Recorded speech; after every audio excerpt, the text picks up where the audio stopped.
ጥቅሜ አልተከበረልኝም ብሎ ወታደር ሰላማዊ ሰልፍ የሚወጣባት ሀገር ኢትዮጵያ የመጀመሪያዋ ትመስለኛለች።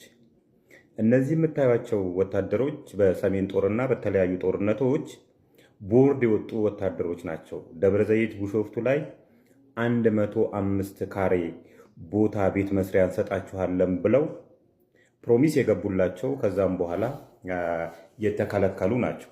አሁን እነዚህ ካቢኔዎች እንግዲህ ስጋ ቤት ነው የሚውሉት። ጭንቅላታቸው ጮሟል። ኢቭን የነሱ ወንበር እንዲጸና የነዚህ ወታደሮች ደም መፍሰስ እንዳስፈለገ እንኳን ረስተውታል።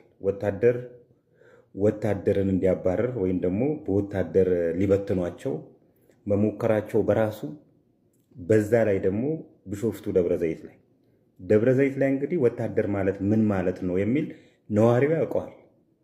እነዚህ ካቢኔዎች የጦርነት ጊዜ ጋንስር የሚደበቁ ከጦርነት በኋላ መሪ የሚሆኑ የድል አጥቢያ አርበኞች ናቸው።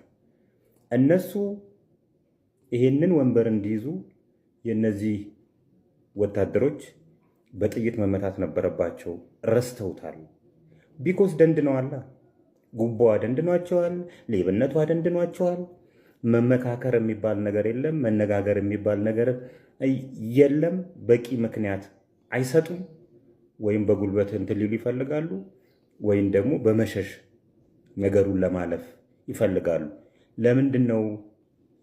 ሀገሪቷ እኮ የጸናችው ወታደር ነው። በዚህ አጋጣሚ አንተ ጋንስር ተደብቀ ባመጣው ፍራቻ አይደለም ዛሬ ኢትዮጵያ የምትባለው ሀገር ኢትዮጵያ የሆነችውና እንዴት ነው ይሄን ያህል መደፋፈር የመጣው? እንዴት ነው ይሄን ያህል መድድር የመጣው? እንዴት ነው ይሄን ያህል መጮም መደነዝ የመጣው? እንግዲህ መከላከያ ሚኒስትርስ እንዴት ይሄን ያህል ዝም ትላለህ?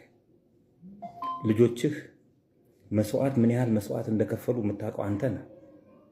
አንድ ካቢኔ 105 ካሬ ቦታ አልሰጥም ብሎ ወታደር ሰላማዊ ሰልፍ እስኪወጣ ድረስ እንደዚህ አይነት መበደል ከየት የመጣ ነው? ይህንን መከላከያ ሚኒስቴር ሆነ እዛ አካባቢ ያላችሁ የመከላከያ ሚኒስቴር ተቋማት ጣልቃ ገብታችሁ እንትን ልትሉ ይገባል። ሌላው ሰላማዊ ሰልፍ ይውጣ።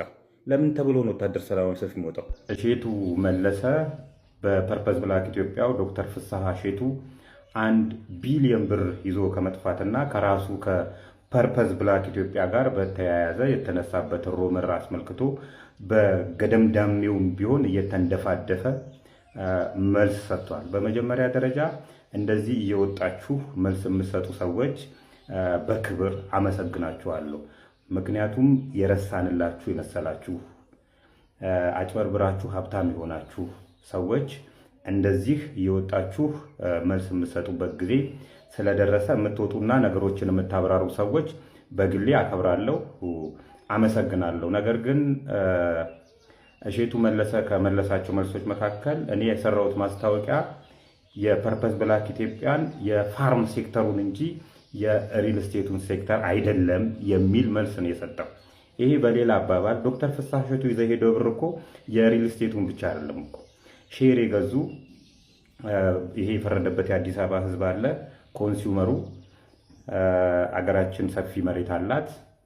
ስለዚህ እዚህ መሬት ላይ የተለያዩ ኮንሱም የሚደረጉ ነገሮችን ቲማቲም፣ ሽንኩርት ምናምን እናመርታለን የሚሉ አንዲት ቀን ማረሻ በእጃቸው ይዞ የማያውቁ እጃቸው የሚለሰልስ ሰዎች ይመጡና የግብርና ባለሙያ ይሆናሉ። የተመረቁበትም የግብርና ስራ አይደለም፣ ግብርናን ጭራሽ የማያውቁ ሰዎች ይመጡና ሽንኩርት እናመርታለን፣ በርበሬ እናመርታለን እያሉ ሼር እንድንገዙ። ይሄ አንዱ ዶክተር ፍስሐ እሼቱ ነው። እንግዲህ በዚህም ኑና ሼር ግዙ አዲስ አበባ ላይ በርካሽ ዋጋ ከገጠር አስመጥተን ምናምን ብሎ ተንተባትቦ ህዝብ በልቶ፣ በተጨማሪም ደግሞ ሌላ የሪል ስቴት የመኖሪያ ቤት ችግር ስላለ ደግሞ 1.5 ሚሊዮን ብር ምንም መሬት ባይኖሩ ሜክሲኮ ላይ ፒያሳ ላይ መሀል ፒያሳ ላይ ቦታ እንኳን ሳይኖር ቤት ሰርቼ እሰጣችኋለሁና አምጡ እያለ ተቀብሎ ነው እጥብ አድርጎ አሜሪካ የገባው።